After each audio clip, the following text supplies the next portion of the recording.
நாங்கள் தலை காவேரி சாமி கும்பிட்டு வெளியே வந்தாச்சு. ஆக்சுவலி வந்து நம்மளுக்கு நிறைய பேர் சொல்கிறதும் அப்புறம் வந்து இங்கே வந்து அந்த ஒரு ஃபீல் பண்ணுறதுமே ரொம்ப டிஃப்ரெண்ட்டாக இருக்குது.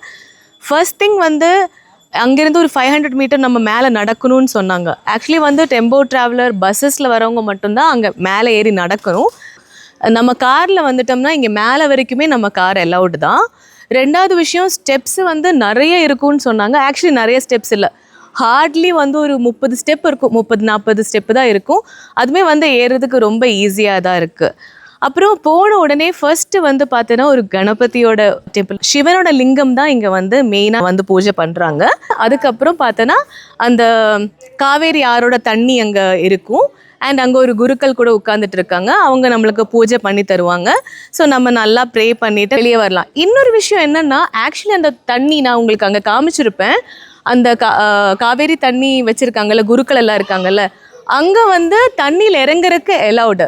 ஒன்லி திங் வந்து மென்னாக இருந்துச்சுன்னா வெளியவே துண்டு கிடைக்கும். ஸோ துண்டு கட்டி இறங்கி ஸ்நானம் பண்ணி ட்ரெஸ் மாற்றிட்டு வரலாம். ஈவன் லேடிஸாக இருந்துச்சுன்னா நீங்கள் வந்து என்ன ட்ரெஸ் போட்டிருக்கீங்களோ அதே ட்ரெஸ்ஸில் வந்து அந்த தண்ணிக்குள்ளே இறங்கலாம். அண்ட் ட்ரெஸ் சேஞ்சிங் ரூம் கூட அங்கே இருக்குது. ஸோ ரொம்ப கம்ஃபர்டபுளாக இருக்கும். இன்கேஸ் உங்களுக்கு வந்து தலை காவேரியில் நீங்கள் வந்து ஸ்நானம் பண்ணணும்னு நினச்சிட்டிங்கன்னா கண்டிப்பாக இங்கே அலௌடு தான்.